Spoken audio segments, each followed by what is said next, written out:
Un saludo a todos, ¿cómo estamos? Bueno, el día de hoy vamos a hablar sobre los estudios de corte.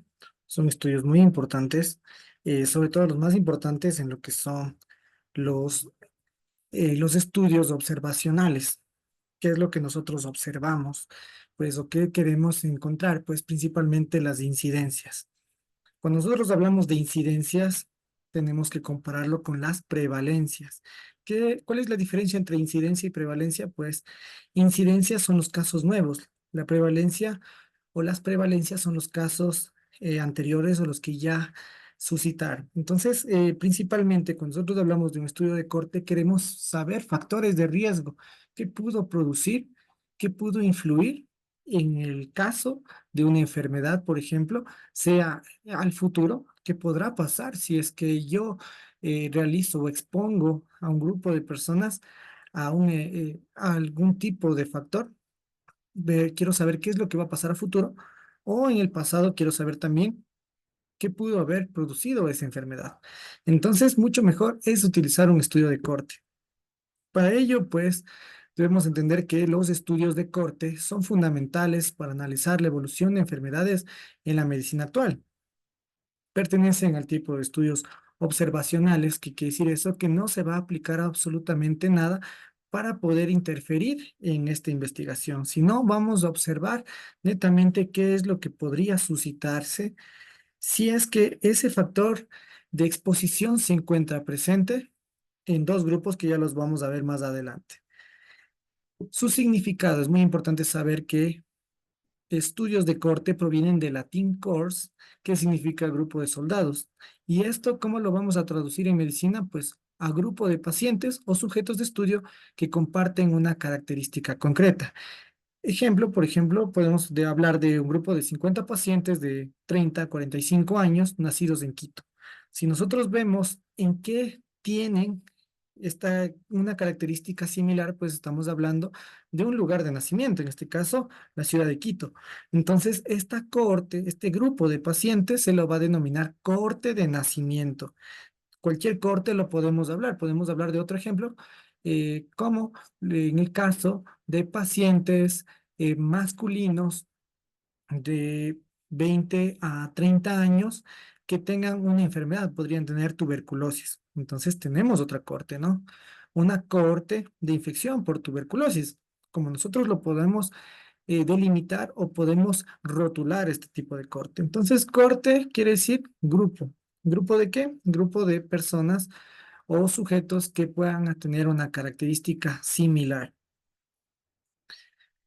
¿Qué es lo que podemos hablar también? Pues los estudios de corte dependen de la temporalidad. Esto es muy importante. ¿Por qué? Porque los estudios de corte van a atravesar por medio del tiempo, ¿sí? ¿Por medio de qué? De la recopilación de datos y también de la aparición del evento de interés. No siempre puede aparecer el evento de interés, pero lo más indicado es que suceda. También se denominan longitudinales. ¿Por qué? Porque podrán ir a través del tiempo hacia adelante, es decir, hacia el futuro o hacia atrás. Y ese seguimiento, pues no solamente va a ser una vez, va a ser en varias ocasiones.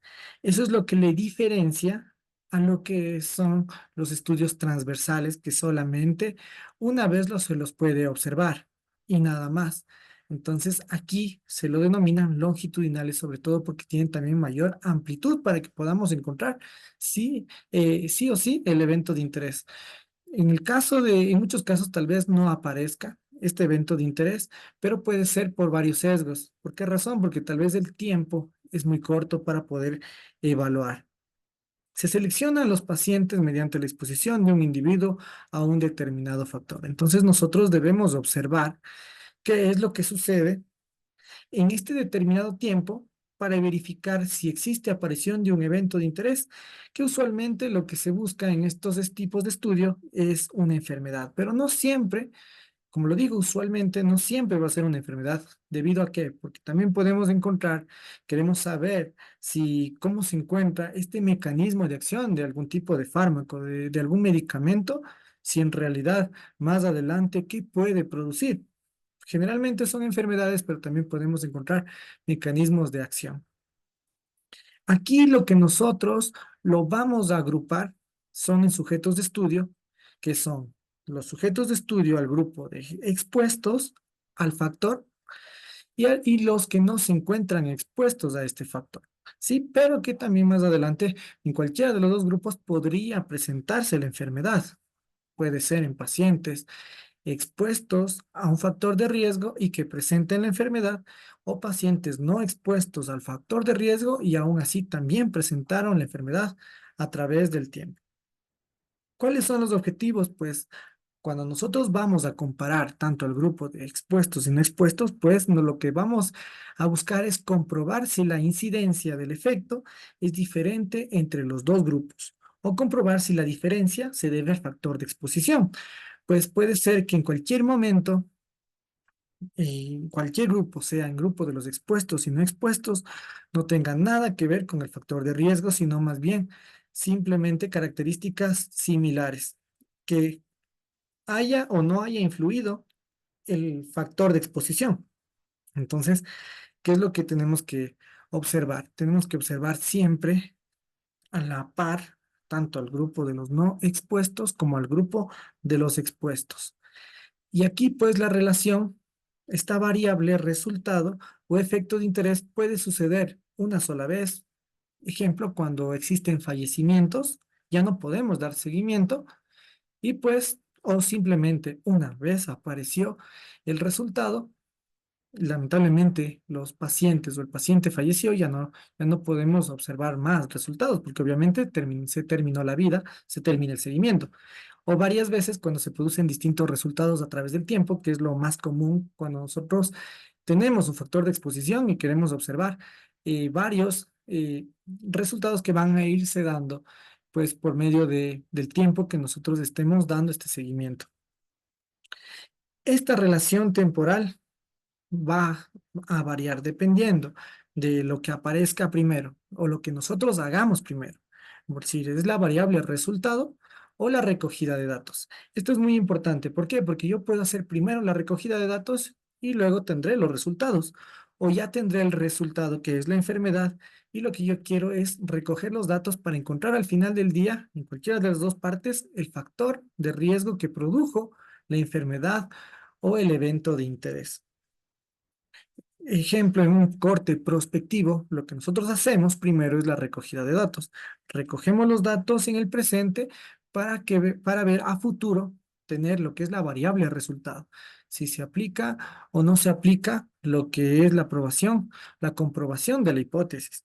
O en el caso del pasado, pues podemos hablar de cortes retrospectivos o históricos. Lo que nosotros primero hacemos es la variable resultado y luego tenemos la recogida de datos. Entonces, todo depende qué es lo que nosotros hagamos. Por ejemplo, aquí podemos tener primero ya la enfermedad, pero queremos saber qué es lo que produjo esa enfermedad. ¿Cuáles fueron o cuál fue el factor de riesgo que produjo esa enfermedad?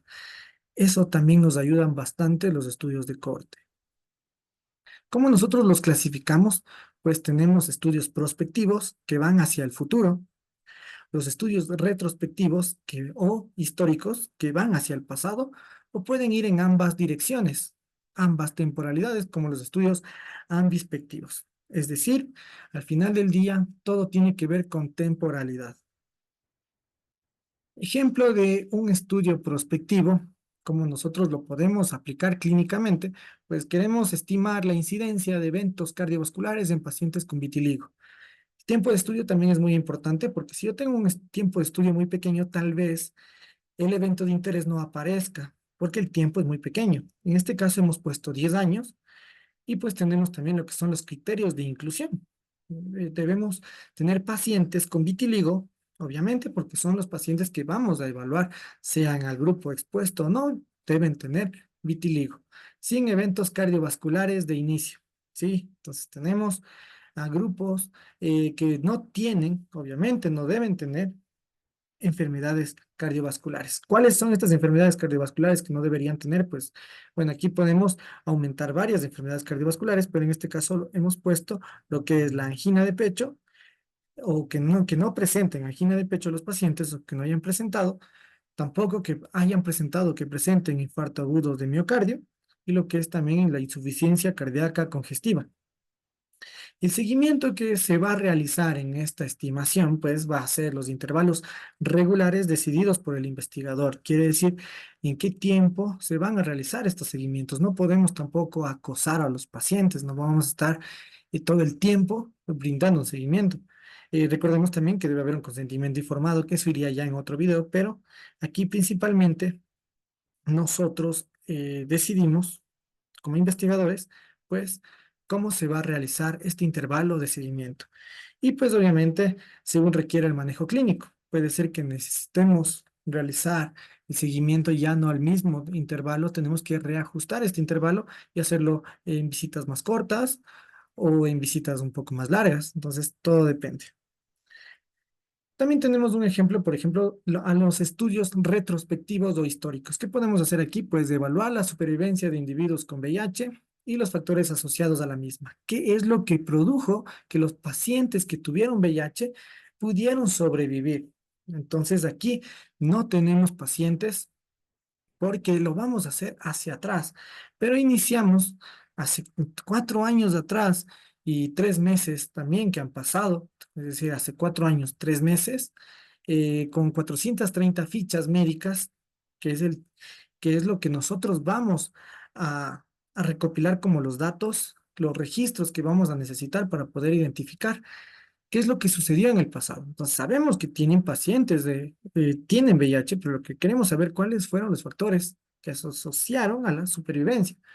El tiempo de estudio, 3 meses y 4 años, es decir, hace 3 meses atrás y 4 años más atrás, pues vamos a estudiar estas fichas médicas, en donde encontramos que existieron ya 33 fallecidos, es decir, de los 430 fichas médicas o los 430 pacientes, no sobrevivieron todos, existieron 33 fallecidos, pero aún así tenemos una muestra que nos puede ayudar con información.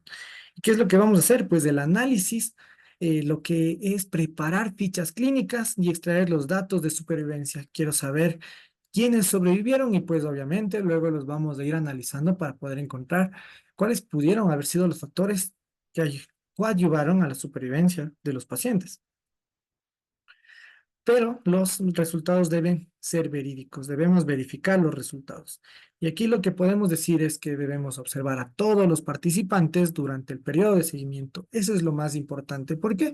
Porque cada participante nos puede brindar eventos de interés o resultados. Y sea cual sea, en muchas ocasiones nosotros podemos o no podemos brindar ese interés al resultado que estamos observando. Entonces, ya lo voy a explicar más adelante que sí debemos dar este interés porque podemos perder información muy necesaria. ¿Cuándo se deja de dar seguimiento? ¿Cuándo se deja de contabilizar el tiempo? Pues primero, si aparece ya el evento de interés que estábamos buscando, que era nuestra hipótesis, si aparece la enfermedad, pues ya dejamos de contabilizar. Si hay fallecimiento, pues ya no tenemos paciente, ya no tenemos cómo poder dar un seguimiento. Si se pierde el seguimiento, también es una de las principales causas. Vemos que los pacientes se van a otras ciudades, se van a otros lugares, y ya cambian de números de teléfono, de domicilios y demás. Ya no podemos dar seguimiento con los pacientes, irán a las pérdidas. Y pues también obviamente cuando se finaliza el estudio. Se termina el estudio, se termina la contabilización del tiempo. Y pues se puede validar con un máximo del 20% de pérdidas. Es decir, si yo tengo un máximo del 30, 40, 50% de pérdidas de la muestra, pues ya los resultados o el estudio ya queda inválido porque los resultados ya no nos van a ser factibles de acuerdo a nuestra población de estudio. Entonces, eso es muy importante. Sobre todo, máximo llegar al 20% de pérdidas, no más de ello. En el seguimiento, pues los periodos de seguimiento deben ser superiores a los periodos de inducción del evento de interés. ¿Qué quiere decir esto? Pues obviamente, si yo estoy queriendo eh, observar si el evento de interés va a aparecer o no, pues los seguimientos deben ser más largos, más prolongados para poder dar tiempo a que se produzca el evento de interés. Si yo no doy mucho seguimiento, ¿cuál es el problema? Pues yo tengo que, se va a prolongar más este periodo de seguimiento. ¿Por qué? Porque no estoy dando un seguimiento en ese instante. Entonces, eso también es muy importante.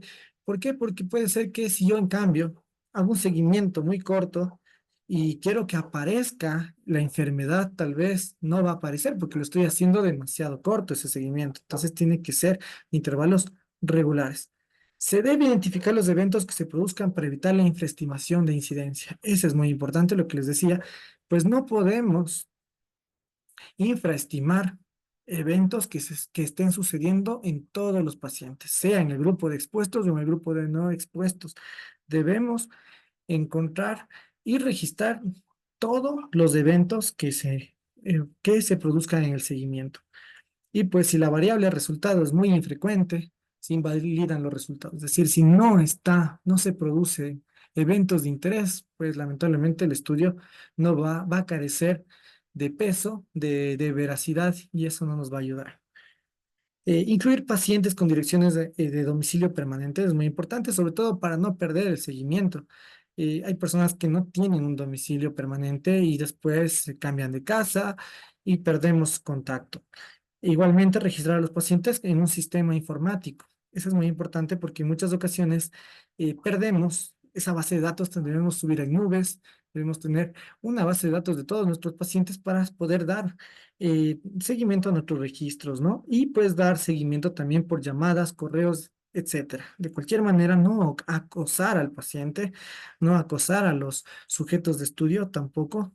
Existen maneras que eso también sería parte de otro video. La recomendación, bueno, sí, ¿qué recomendaciones podemos dar? Pues aumentar el tamaño de la corte para evitar sesgos. Si nosotros hacemos una corte muy pequeña, podemos tener sesgos, no podemos tener eventos de interés porque no hay un número indispensable de pacientes como para que pueda producirse ese evento o la enfermedad que queremos. Entonces, queremos que necesitamos aumentar la población para poder tener más individuos a quienes podamos analizar. Es una de las principales recomendaciones. Y otra, pues, seleccionar a sujetos con alto riesgo de exposición del evento de interés. Sí, es muy importante. ¿Por qué? Porque si nosotros brindamos ese seguimiento eh, a personas que pueden llegar a tener ese evento de interés, pues debemos encontrar las personas idóneas para este estudio. Ahora, la mecánica de los estudios de corte, que es lo que también debemos saber, es primero qué es lo que se debería hacer. Lo primero que vamos a hacer es definir las poblaciones de estudio, saber cuáles van a ser los pacientes que van al grupo de los expuestos y los pacientes que van al grupo de los no expuestos. Segundo, establecer los criterios de inclusión y exclusión. Primero lo que hacemos es los criterios de inclusión, quiénes van a ingresar en nuestro estudio. Y a partir de los criterios de inclusión, pues vamos a delimitar los criterios de exclusión, los que no pueden ingresar en nuestro estudio. Y pues los sujetos no deben presentar el evento de interés, obviamente. ¿Por qué? Porque es lo que nosotros vamos a querer interpretar o querer llegar a entenderlo o tener ese resultado al final. Los sujetos expuestos deben ser similares a los no expuestos, la misma edad, el mismo número de pacientes, pueden estar en las mismas condiciones. Al final del día lo que cambia es la exposición. Por ejemplo, si yo quiero estudiar el cambio de dieta mediterránea a dieta vegana, con el fin de reducir el riesgo de diabetes, pues, ¿cuál es mi evento de interés? Pues quiero saber si se puede reducir el riesgo de diabetes. No puedo yo tener pacientes que tengan diabetes. ¿Por qué? Porque pueden ser pacientes diabéticos que obviamente ya están siendo parte de este estudio y ellos no me van a brindar resultados que yo necesito encontrarlo. Entonces debe estar en las mismas condiciones.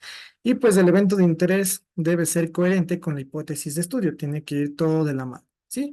Entonces de esa manera hasta aquí vamos a llegar porque más adelante pues necesitamos observar cómo se hará un análisis de estudio de corte, cuáles son los elementos que utilizaremos para poder analizar cada resultado o cada evento que nosotros encontremos, ¿sí? De esa manera, pues hasta aquí vamos a llegar con este video.